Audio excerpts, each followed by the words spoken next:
Hey, Chris. Hi, Tony.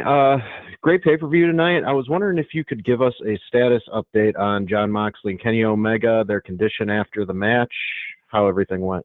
Both guys are great. Honestly, I'm glad neither guy came out with a serious injury because it was a really scary match, and they both really put their health at risk for a huge pay-per-view main event.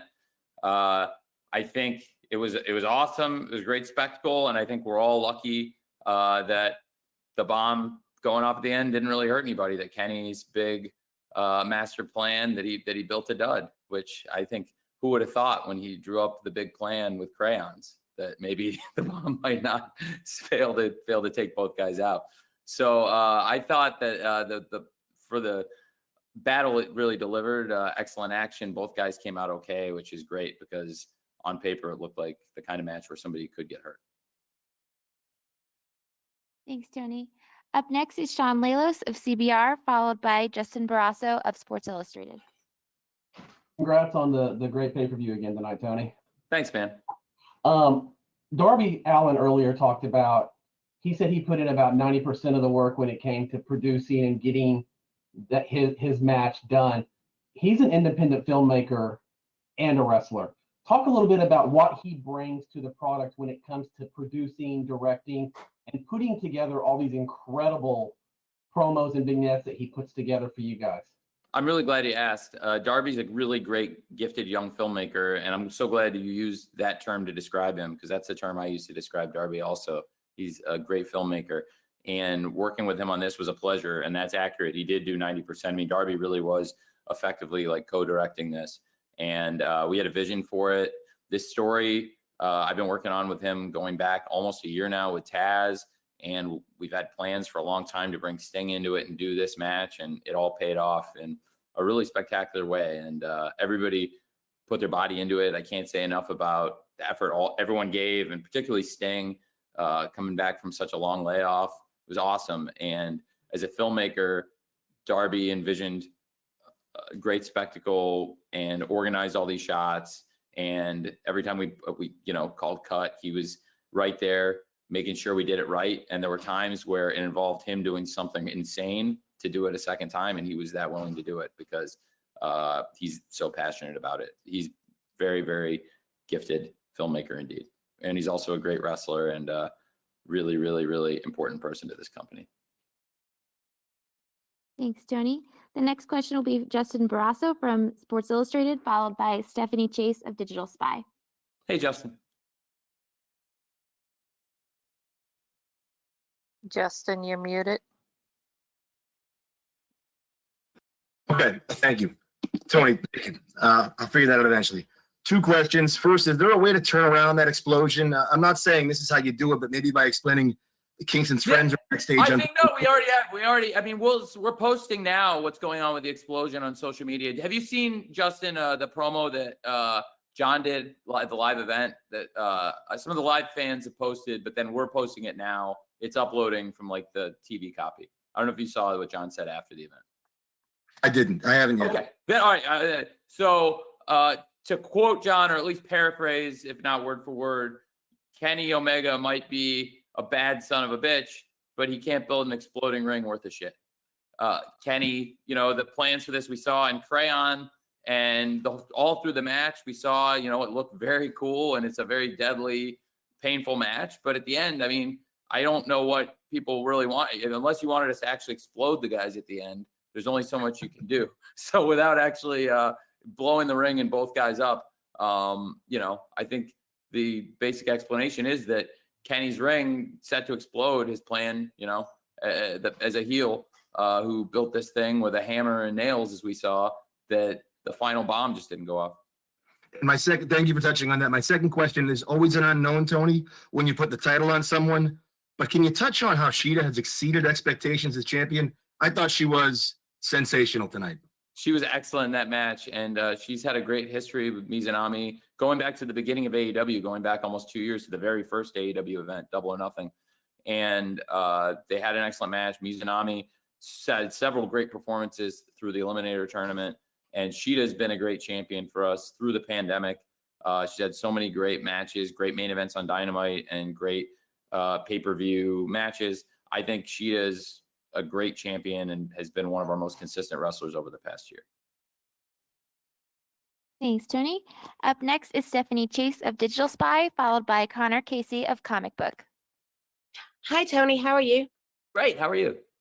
I'm great, thanks, Tony. Congrats on a great show. Congrats also on Fulham winning today against Liverpool. So big day for you. Yeah. It's twice. It's only the second time in 146 years, I believe. Since 1870. I mean, so it's a long history at Fulham, and I think it's only the second time we've won at Liverpool. So it's pretty great. Yeah, oh, great. I was wondering about the barbed wire death match. If you could tell us a bit about the construction of it, and obviously you took a lot of influence from Onita, especially his match with Funk. But what tweaks, if any, did you make to make this match to showcase it on as big a stage as AEW? Because we haven't seen it done in that kind of mainstream way before. And a quick second question: it was great to see Maki Ito in the buy-in. How much more can we expect to see of her in AEW? Maki Ito is tremendous. I hope to see her here often, and we'll definitely see her Wednesday night live on Dynamite in this 6-woman tag. She'll be teaming with Britt Baker. Reba Rebel, Britt's assistant, is slated for the match, but already I'm hearing that she's trying to get out of the match, so it'll be interesting to see if she's able to participate. But we've got a great opponents lined up for them with Thunder Rosa, Shida, and Mizunami. So Maki Ito is going to be involved in AEW this week on Dynamite. I'm very excited for that. And then that is your question about Maki Ito. And what was your first question? Yeah. That was your second question, right? That was my second question, yeah. So my first one was just about like tweaking the construction of how a barbed wire death match looks for the stage as big as AEW's. Yeah, absolutely. So the Onita Funk match, everybody would watch that. And I think several barbed wire matches to get a feel for it. And we did a lot of tests and, safety precautions with the fire marshal. And I think the story kind of gave us an out for the ring, not completely exploding and killing both guys, because again, it was Kenny's construction, this thing he built to be the Moxley extermination chamber. And you saw him kind of build it crudely with a hammer, and it looked like a great plan. And to be fair, it worked all through the match. And Kenny's such a great wrestler. He survived it, and he got to the finish, and he was in trouble. The Good Brothers came out to help him. So there was a story there. The construction of it was such that, we're using barbed wire and had to take a lot of precautions and treat it with great care. And we had to do a lot of rehearsals of the explosions. But again, there's only so much you can really do with explosions without really hurting people. So I think that's why it was good to give us an out with a story when we didn't actually explode the ring, that maybe Kenny's craftsmanship as a bomb builder is not his forte. Maybe he should stick to wrestling. Thanks, Tony. Up next is Connor Casey of Comic Book, followed by John Alba of Spectrum Sports.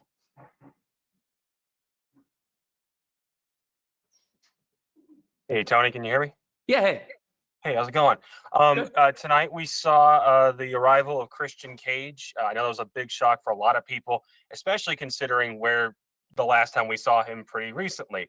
What were the conversations like between you two, and how did this whole thing come about, bringing him in? He's been a friend of mine for a long time. I met Christian Cage 7 years ago, and he's a great person. And I've always really liked him as a person, but long before that, I've been a huge fan of him as a wrestler. I think he's one of the great wrestlers of the last couple decades. He's had great matches in different companies. He's been a great singles wrestler, great tag champion. And I think he adds a lot here. He's one of the best minds in wrestling, and he's in great physical condition. And we saw him very recently compete on pay-per-view, and there was a lot of interest in it. It generated a lot of interest, and he was interested in wrestling on a regular basis. And, he gave me a call and said, I'd really like to come wrestle in AEW for you. And I said, I'd really like to have you come wrestle in AEW for me. That sounds awesome. And it all came together great. And I think it's going to be really good.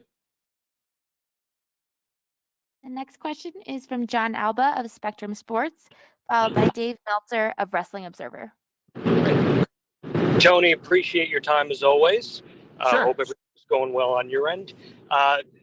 tonight you saw a pretty big crowd there at Daly's place, and it certainly added to the element of the atmosphere of the show. And you guys also announced that Double or Nothing will be in Jacksonville at the end of May. So I want to know, with the extra amount of people that we saw tonight, what is AEW's plan as you try to ride out the end of the pandemic here, hopefully throughout the rest of 2021, in terms of either getting back on the road or staying in Jacksonville?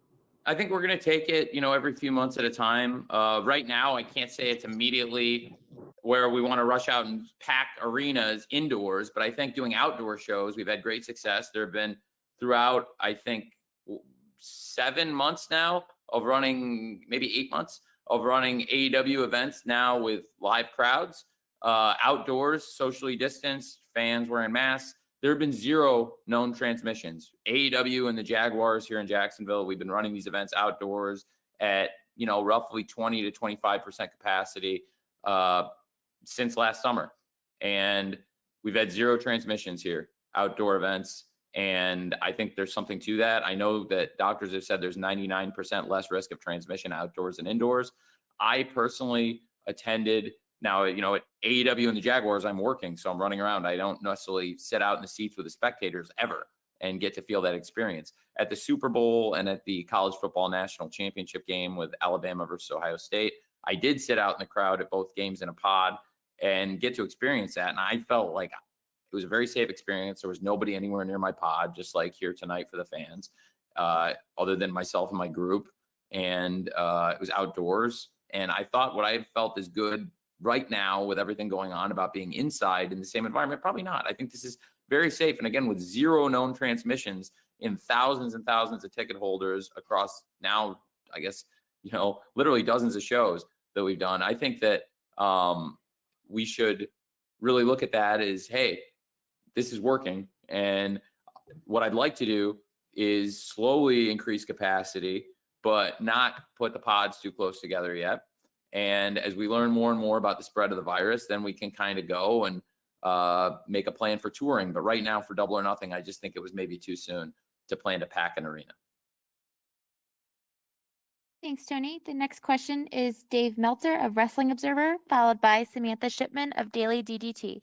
Great. And by the way, I'll stay and take questions. I'm in no rush to get out of here. So I really I appreciate everyone ordering the pay-per-view and supporting us. Thanks. Hey, Dave. Dave, you're muted.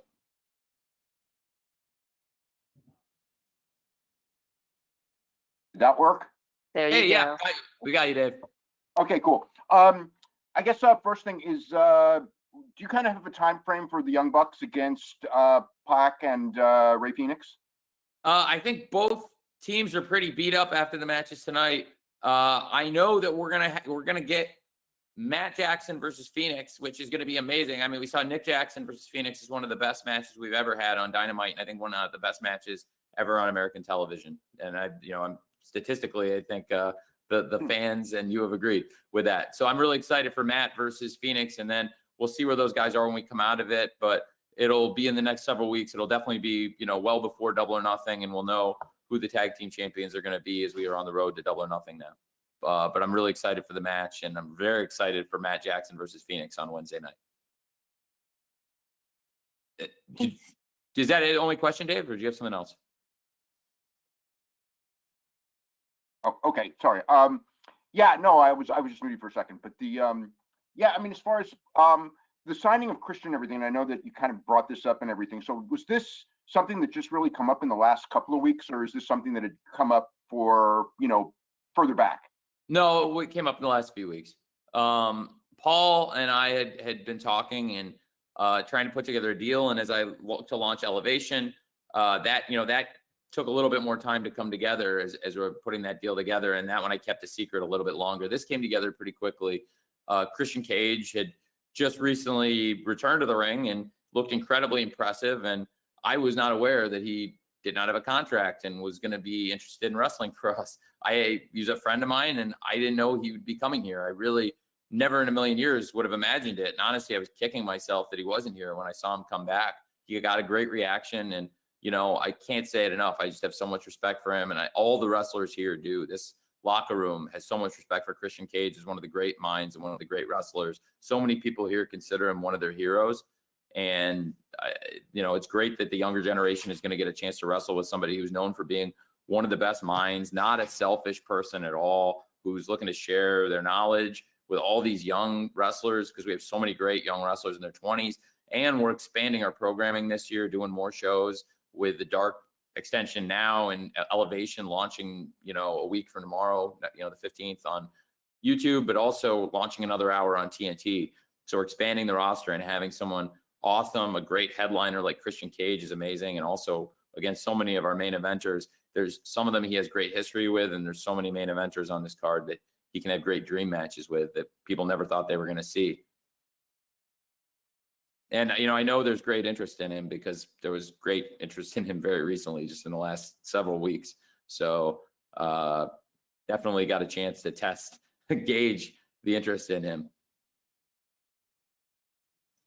Thanks, Tony. The next question is from Samantha Shipman, followed by AJ of the AJ Awesome Show. Oh, good. That's great. I'm glad we're getting AJ in. Hey, Samantha. Hi, Tony. How are you? Very well. Thank you. Good. I have two questions, actually. The first question is, after all the hard work we've seen from Red Velvet and some of the things that she's done, when can we expect her to be officially all elite? Or what else does she have to do to prove that she's all She elite? has very little to do. It was coming. It's coming. Okay. And then my second question is, with everything that She's we've tremendous. seen, I can't say enough great things about Red Velvet, by the way. Thanks for bringing it up. Oh, no problem. Red Velvet is, as I talk about the extension of Dark, one thing I'm really proud of is there's been so many great young wrestlers that have gotten to do more and more and develop themselves. And we've seen a lot of people who started on Dark that have made their way onto Dynamite, made their way into their pay-per-views. And Red Velvet, this past week on Dynamite was in one of the biggest matches we've had on Dynamite, teaming with Cody against Shaq and Jade. She's been awesome for us this year. And Red Velvet, Will Hobbs, both members of the Acclaimed, Max Caster and Anthony Bowens, Lee Johnson, so many others who've come up through this pandemic and, working on Dark and made a name for themselves and become really important parts of AEW. So I think it's really cool. Definitely. Dark has been, a great place to see some really good talent. And I personally would hope to see some more JD Drake. Yeah, JD Drake's great. Again, we bring in these great wrestlers, and I had a feeling people would react really well to JD Drake. And as soon as JD Drake got here, there was a line out the door to work with him. And I think that's a really good sign. And he's had great matches with Eddie Kingston and Chuck Taylor. So I really like JD Drake. He's doing a great job. Yes, definitely. So my other question for you is that we've had 2 weeks in a row where the women have had the most watch match. Impact is having women main event. Sheeta has done everything just about in her title reign except main event. So when do we get to see the women main event? I'm so glad you asked. Very soon. Very soon. It's going to happen. What if I told you it was going to happen incredibly soon, like in the next several weeks? I have a feeling that might happen. I would be very, very pleased to hear that. That's awesome. Well, I think there's a good chance. Great. Thanks for asking. Good timing. I'm glad we got to talk about that. Hey, AJ. Hello, Tony. Hey, what's up? Congratulations on a great show. I'm glad you liked it. Thanks, man. My question is, now that you've had an exploding barbed wire match, is there any pressure to try to top it in the future, and how would you top it? Well, it's going to be, it's a very physically taxing match. I'm glad we didn't actually have to blow the guys up at the end, and that Kenny's master plan to exterminate Moxley, thankfully, he didn't finish it. And I think it would be a very tough match to top. I don't like beating the guys up and taking so much out of the guys. Like, I'm a wrestling purist at heart, but doing crazy stuff like this on pay-per-view sometimes is it's cool, it's fun, and it's different. And I think it'll be difficult to come up with something that would beat the guys up this much, but I think we were coming up on Double or Nothing and then got some great matches planned for Dynamite and some really fun stuff. And that's kind of the fun thing about wrestling, is watching the best wrestlers try to come up with new ways to beat the hell out of each other and do crazy, awesome things. And I think that's one of the great things about the art form of wrestling, is it's always finding ways to top itself. So I'm I'm not sure yet how the guys will find a new crazy way to beat each other up, AJ, but I know that they will. And we'll do it safe. Thank you for asking. Is there anything else you want to ask while you're up, AJ? No. Okay. Well, it was nice catching up with you. Thank you, AJ. The next question will be from Sean Radican of PW Torch, followed by Jim Barcelone of the Miami Herald. Good. Hey, Sean, I'm glad I saw you liked Scorpio Sky winning that match. I'm glad you liked that. I hope you liked the show. Oh, Tony, like, I feel like you've watched a lot of the same stuff I've watched for years and years. So it's great to see some of these guys pay off their journeys. Yeah, It's so cool. I wanted to ask you about two questions. Ethan Page first. Here's a guy who's kind of a slow rise up the indies, but he's always had the talent on the microphone, and you see, his leveraging social media and YouTube, and going to Impact, and now he's under your belt. What are you looking forward to doing, most with him? Because I feel like Christian is an awesome signing, but I think like Ethan Page is something that long-term people will talk about. that's right. I mean, Ethan Page will be here a very long time. I think Christian Cage is a great signing, but they're both great signings. And Ethan Page is definitely something we've had up our sleeves for a while. And I've been really looking forward to him getting that work visa, being over here for Revolution. We plan to feature him. I'll tell you the truth from a booking standpoint, guys. It's been challenging this year. And I'm glad we got to this point. We were a little bit thin on heels based on the circumstances where the Dark Order, you saw 7 heels turn babyface overnight. And that's a big chunk of that part of the roster. And so I was looking forward to getting some more depth on that side. And you'll see Ethan Page come in here. He's a great promo. And I think on the heel side, we'll see he's going to be a big help to us here. And he's going to make a big splash. And so I was really excited to get Ethan Page in. I think he's a great wrestler and a great promo, and he's going to be a great addition for us for the long term. Thanks, Tony. Up next is Jim Barcelone, followed by Amy Nebedy of WrestleJoy. Oh, thank you for doing these, Tony. Just 2 quick ones for you. I'm wondering first about Big Swole, an AEW Saturday Night Dark special that she had. She wants to be in that title hunt. Just what are your thoughts of where she is now and what we could see from her with AEW? Well, she would have been a good contender in it. She was honest, I think, in there when she's had some flare-ups. She's a great wrestler. She's got a great personality. I think in the ring, she's gotten better and she can continue to get better. And she's had risen up. She had a great record. And in 2020, had risen up and reached the top contender at one point. She got a title shot. And she didn't beat Sheeta, but she had a great match. And she's had a lot of great matches. And I really like Swole. In 2021, she has not really been active because she's been sick and she's had Crohn's disease keeping her out. So she has not been ranked because, as you know, we reset the rankings every year consistently for everybody. And, they're based as we get deeper and deeper into 2021 each year, as the weeks and months pass, the ranking becomes completely dependent on your record in that calendar year. And we're at that point now. So she hasn't really wrestled a lot in 2021. So for the Eliminator tournament, she was actually out when we started the Eliminator tournament with her flare up of her Crohn's. So I think as she's getting healthy and hopefully we can consistently get her available and have her in action on a regular basis. And when she's a great asset to us. And then lastly, about with Sting, I think, Tony, these cinematic type matches are really cool. And I also think it really works well with the legends. Is that something moving forward if you have older talent? And no disrespect to the older legends, but to do it in a cinematic type of way? This was a perfect match for Sting. And I had planned to do this cinematic match for several months, dating back to when Steve and I first started talking about Sting debuting in AEW, late 2020.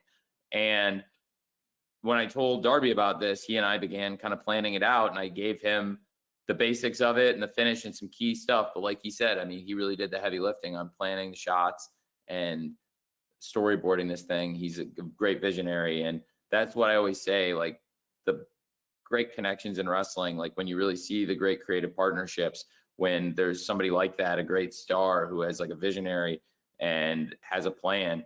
And what I can do as a booker and a promoter and a TV producer is not only give him the resources, but like share a vision with him. And it's like I always say it, like there's not a person alive that I have less in common with than Darby in real life. But I know when he's got something that's cool, and he's often got really cool ideas, and I really like collaborating with him. And so it's just a really great pleasure to watch him work, and I've enjoyed working with him on this. The next question is from. I just said, be remiss if I didn't say that. I just thought Sting did so great, and I don't know if I've mentioned it enough, but Sting. Sorry to cut you off here. I just think Sting was so awesome in this match, and he's got a lot in the tank. And as you've seen in the segments we've done in Daly's place in the ring for the live crowd, he has got something in him. And I think the cinematic matches in the right circumstances can be great to protect the legends, but that's not to say Sting couldn't have a great match and might not. You might see that.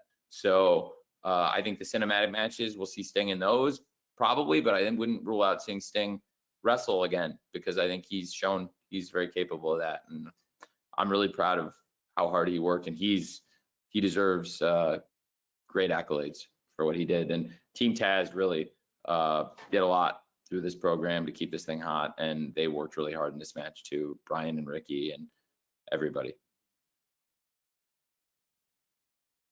Next up is Amy Nemedy of WrestleJoy, and Hi, then Andy. Joe Stazuski of the New York Post. Amy, you're muted. Hi, Is it Tony. Amy? Thank you so much. It's Amy. Hi. Oh, hey, Amy. Sorry, I don't know. If Thank you so much for taking all of our questions so late after the show.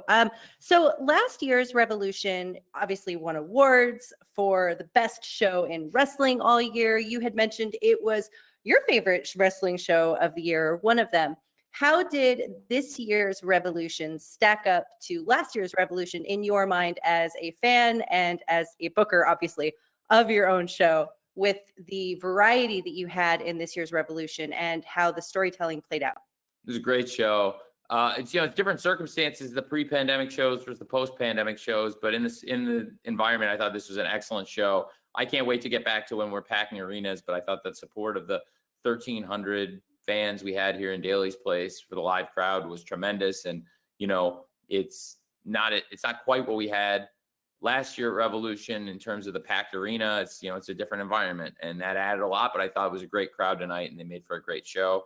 And I'm excited at Double or Nothing. Hopefully, as things get better, we'll be able to up the capacity in here for an outdoor show, and get closer and closer to what that crowd provides. But the wrestlers were tremendous. We had some great matches, saw some really cool stuff, and it's been a great pay-per-view for us that sets the bar high for the rest of 2021 for sure.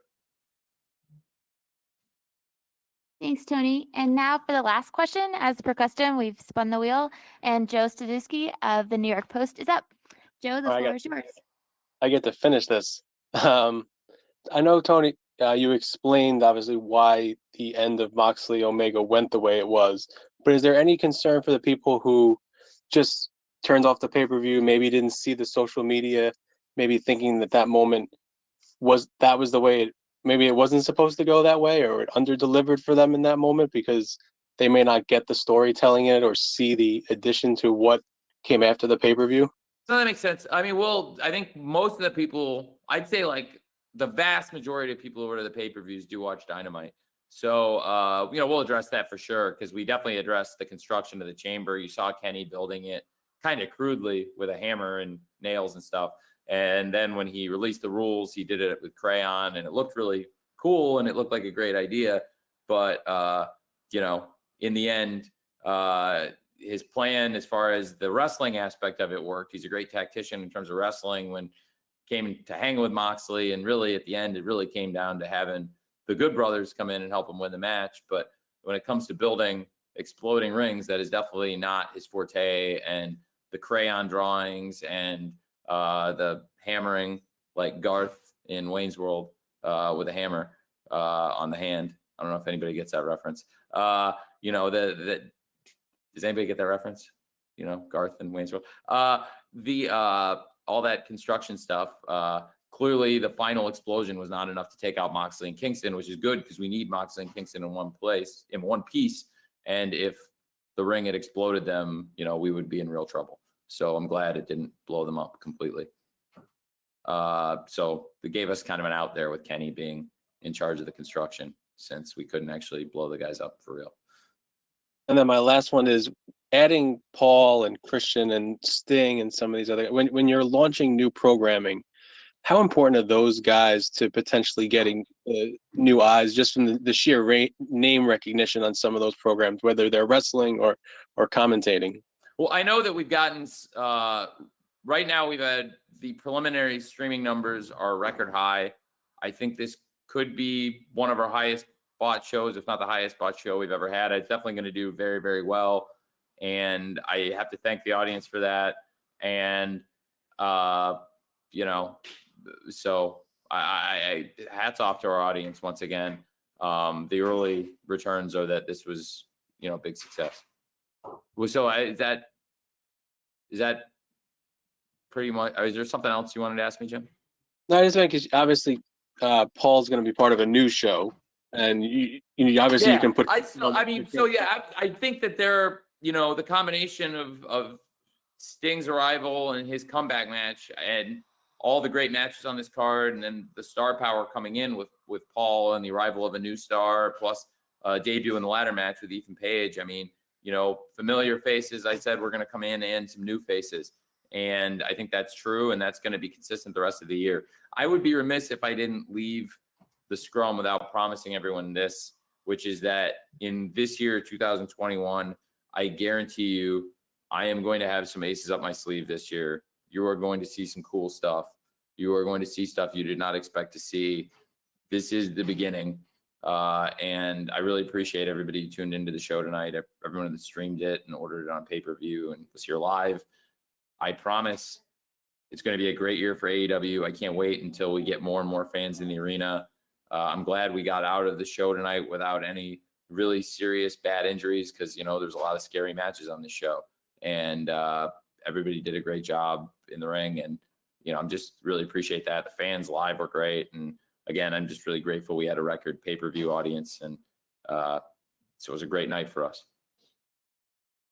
Thanks, Tony. And those guys, Jim, so I think they had a lot to do with it. And I think as we develop more programming, sorry. I hope that describes it. But as we launch, a new extension of the Dark brand with Elevation, and later this year, we're launching another new show on TNT. So absolutely having some fan favorites and familiar faces to all wrestling fans is important. These are all guys that are going to be important to us. Sting and Christian Cage in the ring, and Paul White at first as a host, but also I do expect he will return to the ring for us as well. And then we have this great roster of stars that are on top of their game right now, great stars, and also all these young wrestlers that are on the verge of breaking through.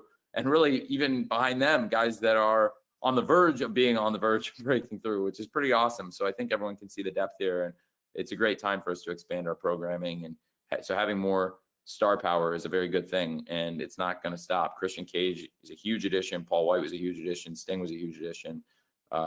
Just like early in the year, we made huge additions. We added Matt Hardy, we added Mr. Brody Lee and Brian Cage in the first half of last year. And I think we'll add big names in the first half of this year. And then you'll see a lot of crazy stuff throughout the year. I promise. Thank you to everybody who supports us. Thank you to everyone who's been loyal to us. I really appreciate it. And I promise we will keep working hard for you. Thank you. Thanks, Tony. And thank you all so much for joining us tonight. This session will be available tomorrow on AEW's YouTube channel. We hope you enjoyed the show, and we